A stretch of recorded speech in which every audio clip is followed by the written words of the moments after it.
Ini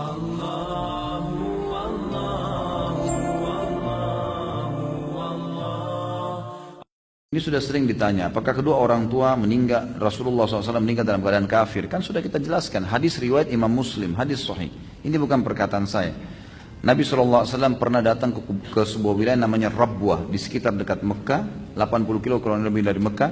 Lalu Nabi SAW terisak-isak menangis, seperti orang yang sedih sekali. Lalu Umar mengatakan, ya Rasulullah, saya tidak pernah melihat anda menangis seperti ini sebelumnya. Gitu kan? Kuburan siapa ini? Kata Nabi SAW, ini kuburan ibuku ya hai Umar. Aku memohon kepada Allah agar menziarahi ibuku, aku diizinkan, dan aku memohon kepada Allah untuk beristighfar, untuknya aku tidak diizinkan. Tidak boleh beristighfar untuk orang yang kafir, gitu kan? Berarti menandakan ibu Nabi SAW yang meninggal seperti itu. Kemudian ayahnya, riwayat Imam Muslim juga, ada seorang sahabat pernah bertanya, ayahnya meninggal dalam keadaan musyrik di Mekah. Ya Rasulullah, di mana ayah saya? Surga atau neraka? Kata Nabi SAW, di neraka. Hukum Allah jelas gitu. Lalu dia marah, dia keluar. Nabi SAW suruh panggil, ditepuk dadanya sambil Nabi mengatakan, ayahku dan ayahmu di neraka. Dua-duanya. Ini jelas penyampaian Nabi SAW, bukan perkataan saya. Jadi jangan sampai gara-gara ini kemudian ada orang cuma egonya, lalu mengatakan, masa sih, nggak mungkin, dan seterusnya. Gimana nggak mungkin?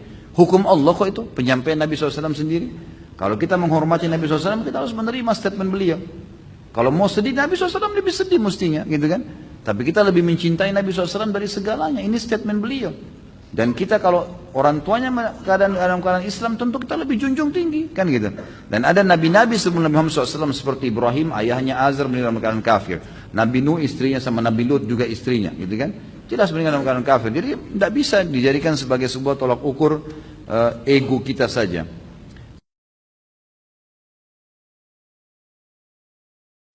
Nah, belum selesai ini ada kelompok Wahabi lain, Habib, ini baru minggu ini.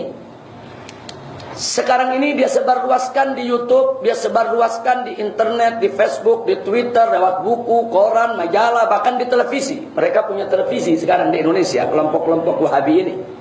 Mereka katakan ibu bapak Nabi itu kafir, musyrik, masuk neraka jahanam. Ini menjadi persoalan serius. Bagi ahlul ilm, ini persoalan tidak mengejutkan. Karena memang ini dibicarakan oleh para ulama. Tapi bagi orang awam di Indonesia, yang selama ini ikut Asy'ari, yang semenjak kecil mereka mendengar ibu bapak Nabi min ahlil fatrah, itu terkejut begitu mendengar mereka katakan ibu bapak Nabi, ibunda Nabi, ayahanda Nabi, kafir, musyrik, masuk neraka jahanam. Kemudian mereka memakai dalil riwayat Muslim. Nah, riwayat Muslim kan hadis sahih, tapi ditakwilkan sesuai pemahaman mereka. Nah, ini yang membuat akhirnya bergejolak lagi. Nah, karena itu pada majelis taklim bulanan yang saya buat di rumah setiap Ahad pertama setiap bulan, kemarin ini kita jawab, kita kupas tuntas selama 2 jam, kita keluarkan semua dalil berkenaan dengan ibunda maupun ayahanda Nabi kita Muhammad sallallahu alaihi wasallam. Insyaallah nanti saya boleh kirim kaset rekamannya untuk Habib Umar.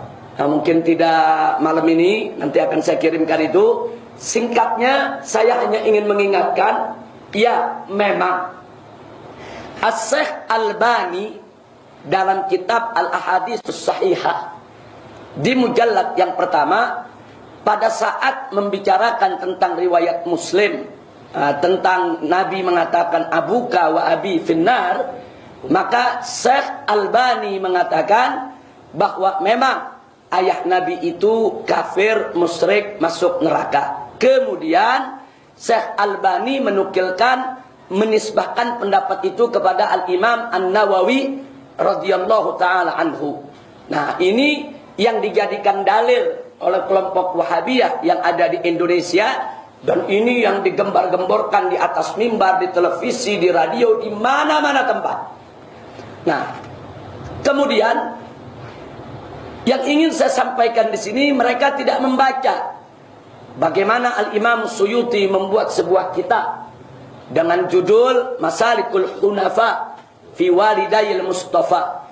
Itu risalah Imam Suyuti dimuat dalam kitab Al-Hawi lil Fatawa lil Imam Suyuti. Di situ ada tulisan Imam Suyuti khusus tentang ibunda dan ayahanda Nabi Muhammad sallallahu alaihi wasallam, dan bagaimana Imam Suyuti mengeluarkan semua riwayat serta bagaimana beliau menjawab satu persatu berkenaan dengan hadis yang ada dalam Sahih Muslim rahimahullahu taala. Tidak sampai di situ, Al-Imam Al-Baijuri dalam hasyiahnya terhadap kitab Jauharut Tauhid juga menjelaskan dengan tegas bahwa ibunda dan ayah anda Nabi adalah min ahlil fatrah. Jadi tidak ada hisab.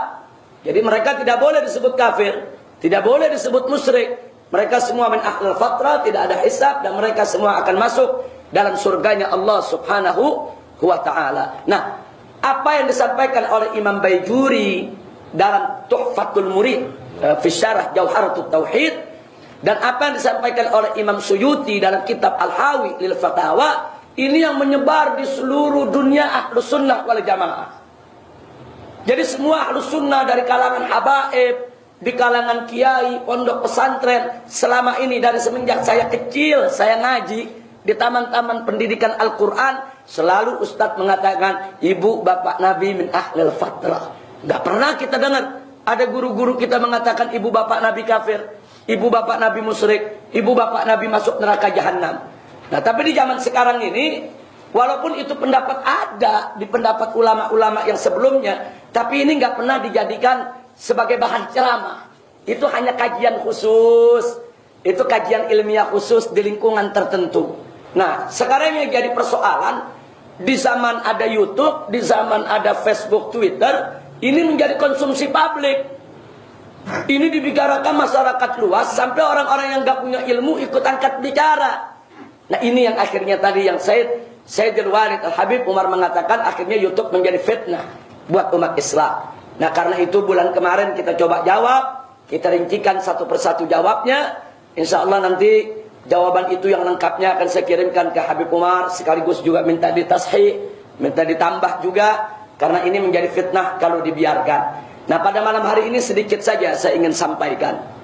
Yang pertama, kenapa dalam Sahih Muslim ada satu hadis yang menceritakan manakala seorang sahabat bertanya kepada Nabi, "Ya Rasulullah, aina abi?" Di manakah ayahku? Rasulullah menjawab, "Abuka finnar." Nah, kemudian ini dalam Sahih Muslim dulu saya cerita. Kemudian setelah itu orang ini bertanya lagi, "Wa aina abu?" Kalau ayahku dalam neraka, lalu ayahmu di mana ya Rasulullah? Nah, menurut riwayat Sahih Muslim disebutkan, "Inna abi wa abaka finnar." Sesungguhnya ayahku dan ayahmu ada dalam neraka. Nah, ini yang dijadikan dalil oleh mereka. Nah, bagaimana menjawabnya? Nah, untuk menjawabnya ada beberapa jawaban yang diberikan oleh Al-Imam Suyuti maupun ulama-ulama setelah beliau dari kalangan Ahlus Sunnah wal Jamaah. Pertama, hadis itu sahih dari segi sanad, tapi dari segi matan syadz. Kenapa dari segi matan syadz? Karena ada hadis sejenis, hadis serupa yang diriwayatkan oleh Ibn Majah, diriwayatkan oleh Nasai, diriwayatkan oleh Tirmidzi. Itu tidak ada kata-kata inna abi wa abaka finnar. Riwayat yang tiga ini menyebutkan, tatkala orang ini datang, "Ya Rasulullah, di mana ayahku?" Nabi menjawab, "Dalam neraka." Terus dia tanya lagi, "Lalu ayahmu di mana?" Nabi menjawab, "Idza mararta bi qabrin kafir fabasyirhu binnar." Kalau kamu melalui kuburan orang kafir, kasih kabar tentang neraka. Nabi nggak pernah menjawab ayahmu dan ayahku dalam neraka. Jadi di sini menarik. Di Sahih Muslim ada jawaban inna abi wa abaka finnar, tapi ada tiga riwayat yang serupa nggak menyebutkan itu. Nah, ini kalau dalam ilmu hadis disebut syadz.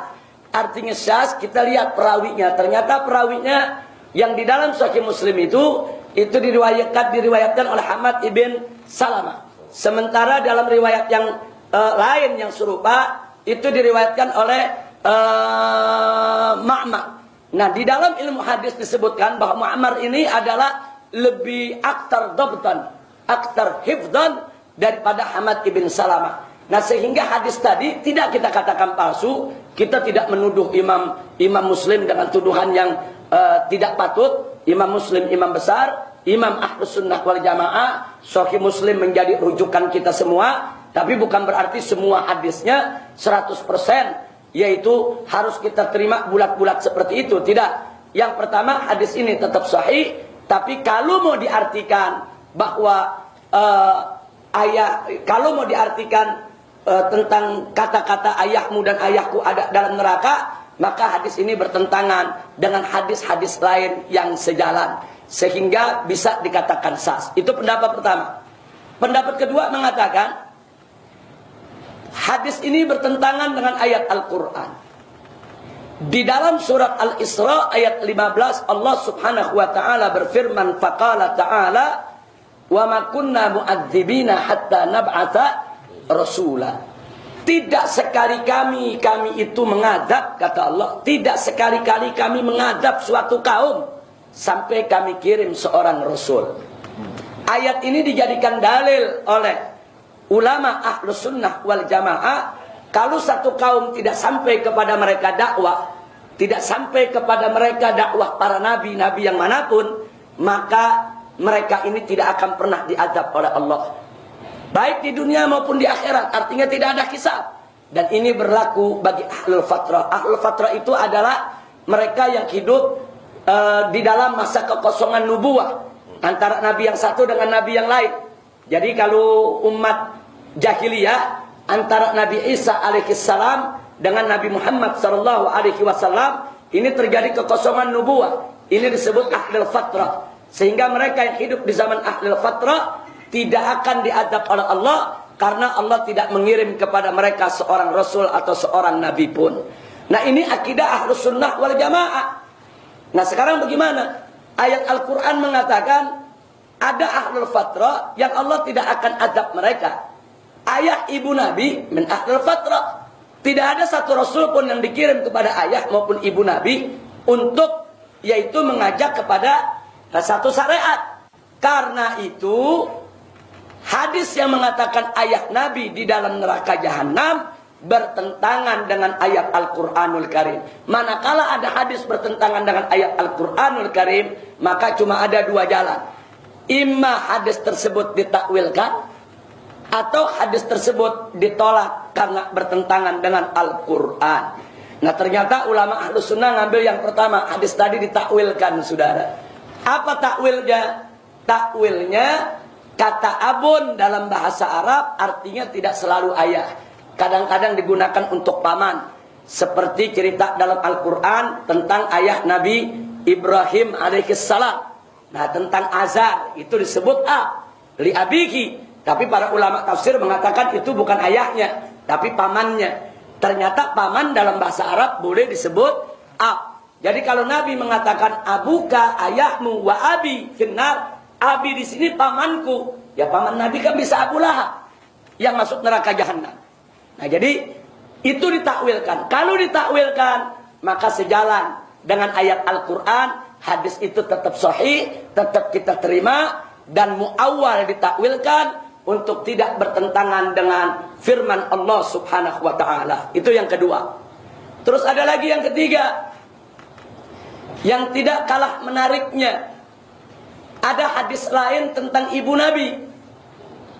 Nah, di mana diceritakan tentang ibu Nabi ini, diceritakan bahwa Nabi alaihi salatu wassalam mengatakan, aku memohon ampun kepada Allah, inni astaghfirullah li ummi fa'aba. Aku memohon ampun kepada Allah untuk ibuku, tapi Allah menolak. Kemudian aku minta izin untuk ziarah ke kubur ibuku, dan aku diizinkan. Hadisnya cukup panjang. Singkat cerita, Nabi menangis, sahabat pun yang hadir ikut menangis, saudara. Nah, ini dijadikan dalil oleh kalangan Wahabi. Nah, lihat tuh. Nabi minta ampun kepada Allah untuk ibunya, Allah tolak. Ini dalil kalau ibunya kafir, ditolak oleh Allah. Karena orang kafir nggak boleh dimohonkan ampun. Itu kata kalangan Wahabi. Itu kata kalangan Wahabi.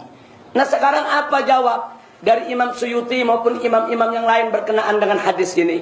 Justru dikatakan hadis ini hujatan lana, bukan hujatan alaina. Jadi waktu Nabi memohon ampun untuk ibunya, ditolak oleh Allah. Kenapa ditolak? Karena ibunya nggak ada dosa. Apa yang mesti dimintain ampun? Ibunya ahlul fatrah. Allah tolak. Jadi Allah tolak bukan berarti kafir. Allah tolak ihtimal karena ibunya min ahlil fatrah, min ahlil fatrah lah hisab. Kalau lah hisab nggak ada dosa. Kalau nggak ada dosa, wajar istighfarnya Allah Ta'ala, karena tidak perlu untuk diistighfarkan untuk min ahlil fatrah. Lalu bagaimana dengan ziarah? Waktu Nabi minta izin ziarah kubur ibunya, tidak perlu heran, karena memang ketika itu ziarah kubur diharamkan. Kan Nabi yang mengatakan kuntunah itukum an ziaratil kubur al-an ala fazuruha. Dulu aku larang kalian untuk ziarah ke kuburan, sekarang silakan kalian ziarah kuburan. Ketika itu memang ziarah kubur nggak boleh, walaupun kubur orang Islam nggak boleh. Nah, ini juga dalil hujatan lana. Artinya andai kata ibu Nabi itu kafir, mana boleh ziarah ke kubur orang kafir. Allah yang larang dalam Al-Quran. Orang munafik, orang kafir, nggak boleh kita sholatin, nggak boleh kita diri di atas kuburannya, nggak boleh kita ziarah. Nah, jadi di sini justru itu hadis menjadi hujjah buat kita bahwa ibu Nabi tidak kafir. Jadi ini persoalan-persoalan perspektif, Habib. Ini persoalan-persoalan interpretasi. Ini persoalan bagaimana kita memahami ayat dan memahami hadis. Jadi orang-orang Wahabi ini memahami ayat dan hadis, mereka ini secara tekstual, apa adanya, mereka artikan secara zahir. Nah, tanpa mereka lihat akibatnya. Betapa pengertian secara zahir tadi begitu berbahaya, karena bisa mengkafirkan dan memusyrikkan ibu dan ayah Nabi kita Muhammad SAW. Tapi kalau mereka mau sedikit saja bersabar, melihat dalil-dalil yang lain, mereka tidak akan mudah terburu-buru untuk itu. Itu yang ketiga. Yang keempat, masih ada jawaban lain. Kan ada hadis sahih di mana Nabi yang mengatakan bahwa Allah memindahkan aku dari sulbi ke sulbi yang tahir, masuk ke rahim-rahim yang suci. Aslabut tahira ilal arhamit tahira, arhamiz zakiyah. Jadi kata Nabi, aku ini diciptakan oleh Allah dari Nabi Adam sampai kepadaku, itu benihnya pindah dari sulbi yang tahir ke sulbi yang suci, ke sulbi yang suci, masuk ke rahim yang suci, pindah ke sulbi yang suci, masuk ke rahim yang suci. Enggak mungkin disebut sulbi suci kalau kakek moyang Nabi kafir. Enggak mungkin disebut rahim yang suci kalau ibu-ibu Nabi ke atas kafir. Kalau disebut sulbi yang suci, berarti ayah-ayah Nabi bukan kafir sampai Nabi Adam. Kalau disebut rahim yang suci, berarti ibu-ibu Nabi sampai Siti Hawa tidak ada orang kafir maupun musyrik. Apalagi hadis innallaha astafa min bani Adam Kinanah, wastafa min Kinanah Quraisy, dan seterusnya. Di sini Nabi menceritakan bahwa ini khiyarun min khiyar, kata Nabi. Aku ini adalah pilihan Allah dari pilihan, dari pilihan, dari pilihan. Mana mungkin pilihan Allah itu kafir? Nabi Adam dipilih oleh Allah. Nabi Adam punya anak banyak. Salah satu anaknya akan menjadi kakek moyangnya Rasulullah. Akan dipilih oleh Allah. Nanti ini punya anak lagi. Anak ini masuk benih. Ini nanti benihnya akan jadi Rasulullah turunannya ke bawah. Dipilih lagi oleh Allah. Dari sekian banyak anak cucu Adam, Allah pilih. Allah pilih. Allah pilih lagi ke bawah. Allah pilih lagi ke bawah. Allah pilih lagi ke bawah. Tidak mungkin pilihan Allah itu kafir ataupun musyrik. Ini hadis sahih semua. Kenapa mereka tidak baca? Kenapa mereka tidak kaji? Itulah karenanya Imam Baijuri dalam Tuhfatul Murid, yaitu hasyiah daripada syarah Jauharut Tauhid, itu dengan tegas mengatakan bahwa ibu bapak Nabi min ahlil fatrah, bukan kafir, bukan musyrik, saudara. Nah, ini yang saya mau sampaikan. Artinya ini terlalu singkat sekali, Habib, yang Anda sampaikan.